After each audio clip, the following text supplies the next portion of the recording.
Evening everyone. তো তোমরা অনেকেই সিএসআইআর নেট গেট এর প্রিপারেশন করছো এবং সিএসআইআর নেট গেটের একটা পোর্শনে থাকে জেনারেল অ্যাপটিটিউড।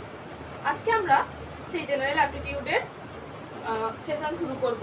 তো প্রথম দিন আমি পড়াবো নাম্বার সিস্টেম, যেটা কিন্তু মানে আমরা প্রায়শই সিএসআইআর নেট গেটে কি করি, নাম্বার সিস্টেম থেকে কোশ্চেন দেখতে পাই। তো একটা একটা করে অনেকগুলো টপিক আছে, সেই সমস্ত টপিকগুলো আমরা কি কভার করব। আজকে টপিক হলো নাম্বার সিস্টেম।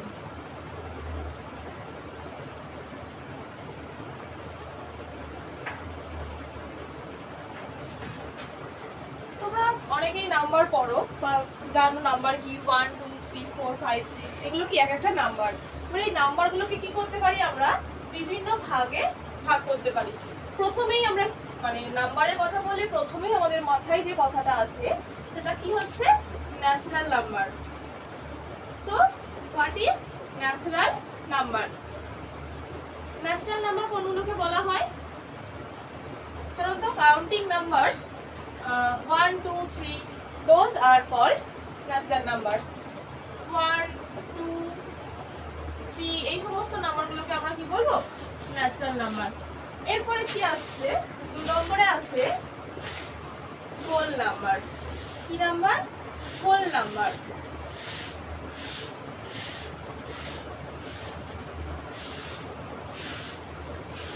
হোল নাম্বার কি, all the counting numbers starting from 0 are called as whole number. That means 0 1 2 3 and so on, all these are whole numbers.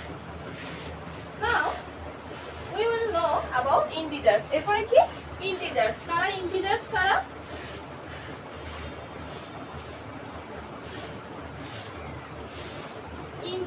Integers কিন্তু পজিটিভ নাম্বারও হতে পারে, নেগেটিভ নাম্বারও হতে পারে। -3 -2 -1 0 1 2 3 এই সবগুলোকে কি বলা হয়, ইন্টিজার্স বলা হয়।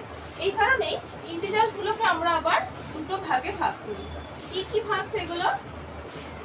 একটা হচ্ছে পজিটিভ ইন্টিজার আর আরেকটা হচ্ছে নেগেটিভ ইন্টিজার। তো পজিটিভ ইন্টিজার কোনগুলোকে বলবো, যেগুলো প্লাসের দিকে, +1 +2 +3 এগুলোকে কি বলা হয়, এগুলোকে বলা হয় পজিটিভ ইন্টিজার। আর নেগেটিভ ইন্টিজারের কথা যদি আসি তাহলে -1 -2 -3 এগুলোকে বলা হয় নেগেটিভ ইন্টিজার্স। তোমরা দেখে নিয়েছো আশা করি। এরপরে আমরা যদি নাম্বার বলি, এরপরে কি সে কথা মাথায় আসবে তোমাদের? এরপরে আসছে প্রাইম নাম্বার। প্রাইম নাম্বারের বাংলা কিন্তু মৌলিক সংখ্যা। প্রাইম নাম্বার কোনগুলোকে বলা হয়, the numbers whose are divisible by 1 and on these numbers, মানে যে সমস্ত নাম্বারগুলো কি এক এবং সেই সংখ্যা দ্বারাই বিভাজ্য বা ডিভিজিবল, তাদেরকে কি বলা হয়, প্রাইম নাম্বার। প্রাইম নাম্বার কোনগুলোকে বলা হয়, যারা কি divisible by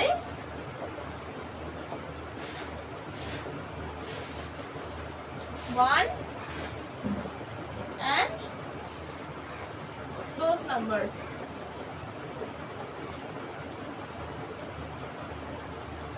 যেমন ধরো একটা এক্সাম্পল আমি যদি নিই, 7 কে যদি আমরা উৎপাদকে বিশ্লেষণ করি বা ভাঙি, তাহলে 7 সমান কি লিখতে পারি, 1 into 7। That means 7 is divisible by 1 and 7 is divisible by 7. So 7 কি একটা, 7 একটা প্রাইম নাম্বার। কিন্তু যদি আমরা 9 নিই তাহলে আমরা কি জানি, 9 equal to 1 into 3 into 3 এটা করতে পারি, বা আমরা কি করতে পারি 1 into 9 করতে পারি। তার মানে কি 9 is divisible by 1, 9 is also divisible by 3 and 9 is also divisible by 9. So এই ক্ষেত্রে কিন্তু আমরা এটাকে 9টাকে কি বলবো না, প্রাইম নাম্বার বলবো না। কেন? কারণ 9 যেমন 1 দিয়ে এবং সেই সংখ্যা 9 দিয়ে বিভাজ্য, তাছাড়াও কিন্তু 9 3 দিয়ে বিভাজ্য। তার কারণে 9 কি not a prime number. 9 is not a prime number. But 7, এই 7টা কি 7 হচ্ছে প্রাইম নাম্বার। তাহলে যদি বলে কয়েকটা প্রাইম নাম্বার বলো, 1 কিন্তু প্রাইম নাম্বার না, সবচেয়ে স্মলেস্ট প্রাইম নাম্বার কত 2, সবথেকে স্মলেস্ট প্রাইম নাম্বার যদি জিজ্ঞাসা করে তাহলে সেটা হবে 2। তারপরে কত 3, তারপর 5, 7, 11, 13, 17, 19, 23, 29, 31, 37, 41, 47 এবং এভাবে কি যাবে। এই প্রত্যেকটা সংখ্যা কিন্তু এক এবং সেই সংখ্যা দ্বারা বিভাজ্য, তাই এই সংখ্যাগুলোকে কি বলা হয় প্রাইম নাম্বার বলা হয়। এরপরে আমরা কি করব ডিভিজিবিলিটির একটা রুল পড়ব, মানে একটা সংখ্যা দেখেই কি করে আমি বুঝবো যে এই সংখ্যাটা 2 দিয়ে বিভাজ্য হবে নাকি 3 দিয়ে বিভাজ্য হবে নাকি 4 নাকি 5 নাকি 6, এইভাবে জাস্ট একটা সংখ্যা দেখেই আমরা সেই সংখ্যাটাকে বলে দিতে পারবো যে সেই সংখ্যাটা কত দিয়ে ডিভিজিবল। তো আমরা কি বলছিলাম যে কোনো একটা সংখ্যাকে দেখেই আমরা কিভাবে সহজে বলতে পারি যে সেই সংখ্যাটা কত দিয়ে বিভাজ্য, মানে কত দিয়ে ভাগ করলে সংখ্যাটাতে মিলে যাবে, আর কোনো ভাগশেষ পাবো না। তো আমরা কি জানি, আমরা জানি যে যে কোনো সংখ্যাই কি 1 দ্বারা বিভাজ্য, তার মানে 1 দিয়ে কি হবে সমস্ত সংখ্যা ভাগ করলে মিলে যাবে। তাহলে প্রথম যেটা আমরা নিয়মটা করব সেই নিয়মটা কিসের,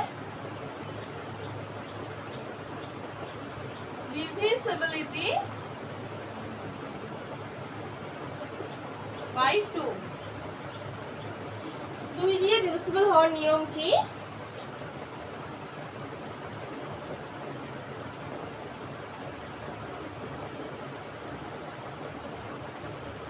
last digit should be 0, 2, 4, 6 and 8. Last digit should be 0, 2, 4, 6 and 8. That means ধরো আমরা একটা एग्जांपल নিচ্ছি, কি তুমি তোমার ইচ্ছা মতো দেখো একটা एग्जांपल নাও, ঠিক আছে আমি নিলাম 9, 32, এটার লাস্ট ডিজিটটা কি 2, তার মানে এটা কি হবে 2 দিয়ে ডিভিজিবল হবে। ধরো নিচ্ছি 3, 5, 0, এটাও কি হবে যেহেতু লাস্ট ডিজিট 0 এটাও 2 দিয়ে ডিভিজিবল হবে। আরো একটা যদি एग्जांपल নিই, ধরো আমি एग्जांपल নিলাম 498, এটাও কি লাস্টে যেহেতু 8 আছে এটাও কিন্তু 2 দিয়ে ভাগ করলে মিলে যাবে। নেক্সট রুলে যদি আমরা আসি সেটা হচ্ছে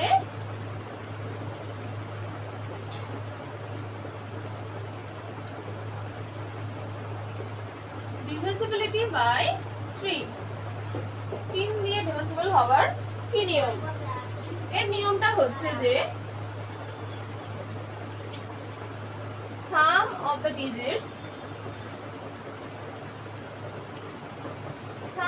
digits should be divisible by 3. Sum of the digits should be divisible by 3. তার মানে কি, ধরো as for example আমি বলছি তুমি নিয়েছো 936, as for example তুমি একটা সংখ্যা নিয়েছো 936, এই ডিজিটগুলোকে যদি তুমি যোগ করো তাহলে কি পাবো 9 + 3 + 6 পাবো। এবার 9 এর সাথে যদি আমরা 3 যোগ করি তাহলে হবে 12, 12 সাথে যদি 6 যোগ করি হবে তাহলে হবে কত 18 বা 18। এবার এই যে আমরা সামটা পেলাম, এই সামটাকে যদি আমরা 3 দিয়ে ভাগ করি তাহলে কি হবে মিলে যাবে। তার মানে যেহেতু এই যে sum of the digits is divisible by 3, so আমরা কি বলতে পারবো 936 ইজ অলসো ডিভিজিবল বাই 3। তার মানে কোনো একটা সংখ্যার প্রত্যেকটা অঙ্কের যোগফল যদি 3 দিয়ে ভাগ করলে মিলে যায় তাহলে সেই সংখ্যাটা কি হবে 3 দিয়ে ভাগ করলে মিলে যাবে। এরপরে আসছি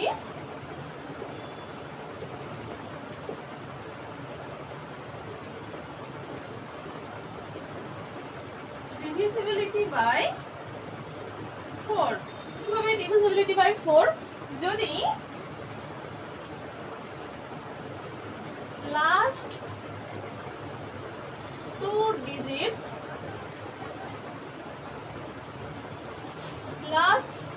digits are divisible by 4। যদি লাস্ট টু ডিজিটস আর ডিভিজিবল বাই 4 হয় তাহলে কি হবে, সেটা কিন্তু 4 দ্বারা ডিভিজিবল হবে। অ্যাজ ফর এক্সাম্পল, যদি আমি এই সংখ্যাটা আবার নিই 936 যদি নিই, তাহলে দেখো এর লাস্টের দুটো ডিজিট কি আছে 36। আমরা জানি 36 কে যদি আমরা 4 দিয়ে ভাগ করি তাহলে কত হবে, 4 9 36 মানে 9। তাহলে এই লাস্ট টু ডিজিটস আর divisible by 4, that means this total number is also divisible by 4. আর একটা एग्जांपल নিই, ধরো 732, এটারও লাস্ট দুটো ডিজিট কি 32, যেহেতু এটারও লাস্ট দুটো ডিজিট 32 তার মানে এটাও কি 4 দিয়ে ডিভিজিবল, তাই এই টোটাল সংখ্যাটা 732 is also divisible by 4.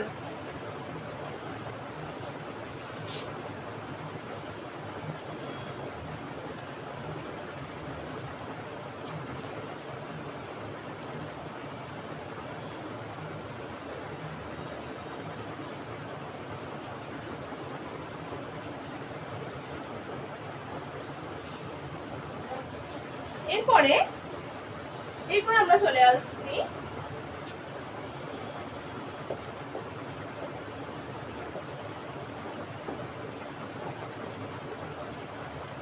Divisibility by 5। Divisibility by 5 এর কি রুল, তোমরা সবাই জানো যে ডিভিজিবিলিটি বাই 5 এর কি রুল হতে পারে।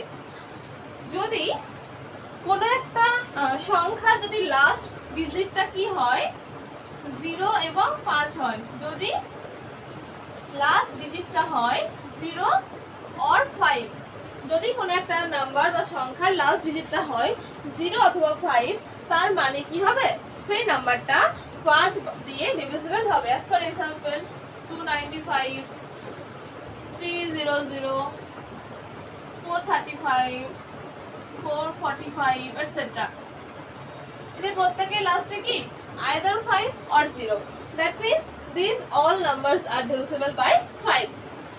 Next আসছি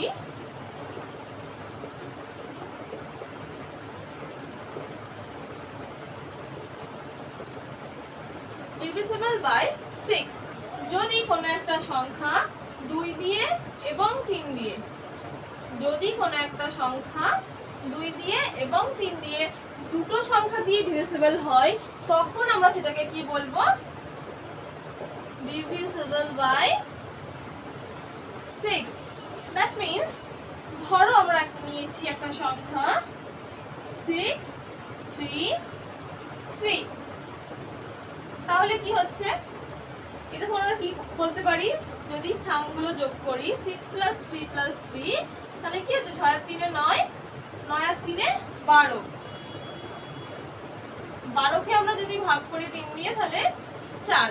তাহলে এই যে 633 সংখ্যাটা নিচ্ছি সেটাকে কিন্তু 3 দিয়ে মানে তার সাম, তার ডিজিটগুলোর যদি যোগফল করি সেই যোগফলটাকে 3 দিয়ে ভাগ করলে কিন্তু মিলে যাচ্ছে, কিন্তু 3 দিয়ে মিলছে, তার মানে কি 633 সংখ্যাটা 3 দিয়ে ভাগ করলে মিলে যাচ্ছে, কিন্তু এর লাস্ট ডিজিটটা কি 3, তার মানে এটা কি নট ডিভিজিবল বাই 2।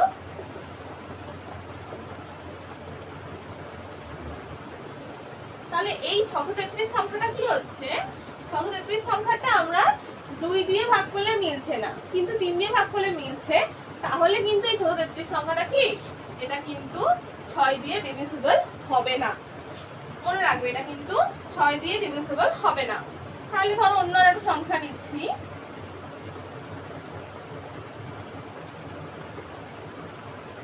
নিলাম 6 and 1 and 2।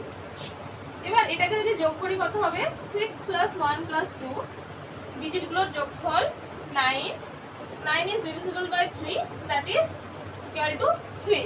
তার মানে যেহেতু ভাগফল আসছে তো 612 is divisible by 3, এবং দেখো লাস্ট ডিজিটটা কত 2, তার মানে এটা কি, এটা 2 দিয়েও ডিভিজিবল, তাহলে 612 কি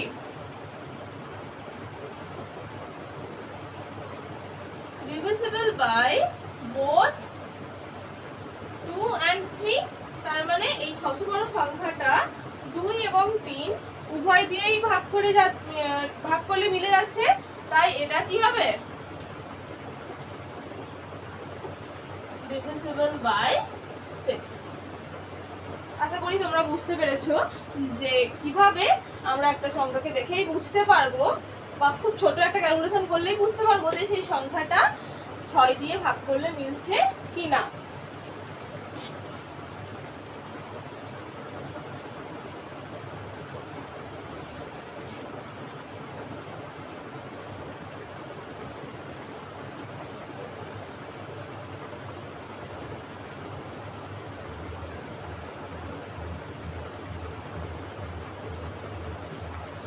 হাত দিয়ে ডিভিজিবলের তেমন কোনো নিয়ম আমি জানি না, মানে জানি কিন্তু সেটা খুব ট্রিকি, তাই সেটাকে অ্যাভয়েড করে যাচ্ছি। এরপরে আসছি ডিভিজিবল বাই 8। যদি তোমরা কেউ যে ডিভিজিবল বাই 7 এর রুলটা জানতে চাও আমাকে জানিও, আমি তোমাদেরকে কমেন্ট বক্সে জানিয়ে দেব। এরপরে আসছি ডিভিজিবল বাই রুল। আমরা ডিভিজিবল বাই 4 এর ক্ষেত্রে কি পেয়েছিলাম? ডিভিজিবল বাই 4 এর ক্ষেত্রে আমরা পেয়েছিলাম যে কোনো একটা সংখ্যার যদি লাস্ট দুটো ডিজিট 4 দিয়ে ভাগ করলে মিলে যায় তাহলে সেটাকে 4 দিয়ে ডিভিজিবল হবে। এটার ক্ষেত্রে আমরা দেখব যে কোনো একটা সংখ্যার যদি আগেরটার ক্ষেত্রে আমরা কি দেখেছিলাম লাস্ট 2 ডিজিট দেখেছিলাম, এটার ক্ষেত্রে হবে লাস্ট 3 ডিজিটস। মানে কোনো একটা সংখ্যার যদি লাস্ট 3 ডিজিটস ডিভিজিবল বাই 8 হয়, তিনটে ডিজিট যদি 8 দিয়ে ভাগ করলে মিলে যায় তাহলে আমরা সেই সংখ্যাটাকে বলবো কি 8 দিয়ে divisible. as for example we are taking a number 94734 আমি মন থেকে একটা সংখ্যা নিলাম, এবার এই 348 টাকে 8 দিয়ে ভাগ করলে দেখো মিলছে কিনা। 8 4 32, 2 28, 8 3 24, না মিলবে না। তার মানে কি এই সংখ্যাটা নট ডিভিজিবল বাই 8।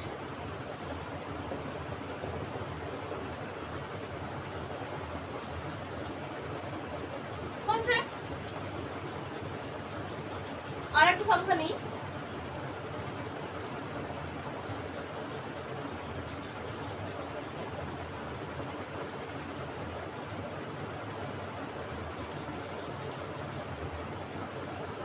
এই সংখ্যাটা নিলাম। দেখো লাস্ট 3 ডিজিটস কি 336, একে যদি আমি ভাগ করি 336 কে যদি আমি 8 দিয়ে ভাগ করি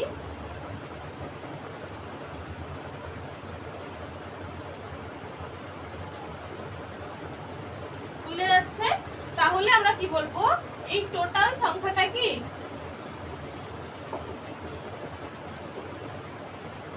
ডিভিজিবল বাই 8। এটা মানে লাস্টের তিনটে ডিজিট আমাদেরকে দেখতে হবে। কোনো একটা সংখ্যাকে 8 দিয়ে ভাগ করলে মিলছে কি না, কোনো একটা সংখ্যাকে 8 দিয়ে ভাগ করলে মিলছে কি না সেটা আমরা কিভাবে পাবো? সেটাকে আমরা যদি লাস্টের সংখ্যা তিনটে সংখ্যাকে আমরা যদি 8 দিয়ে ভাগ করি, যদি মিলে যায় তাহলে সেই সংখ্যাটা কি হবে ডিভিজিবল বাই 8।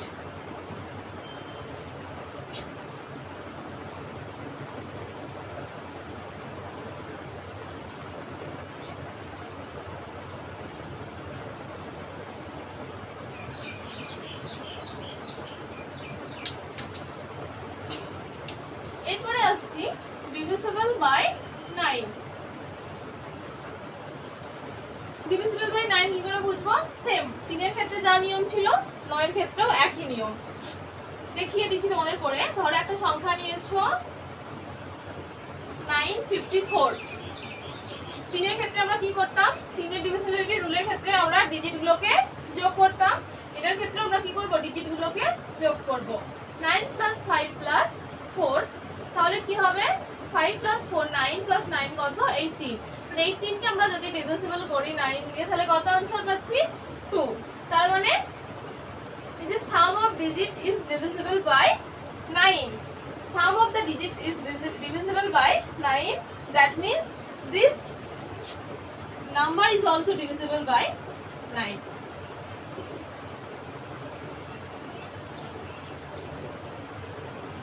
আশা করি তোমরা বুঝতে পেরেছো যে ডিভিজিবিলিটি রুলটা কি, কিভাবে আমরা সহজে একটা সংখ্যাকে দেখলে সেই সংখ্যাটাকে মানে কত দিয়ে ভাগ করলে মিলবে, সেটা কত দিয়ে ডিভিজিবল সেটা বুঝতে পেরেছো।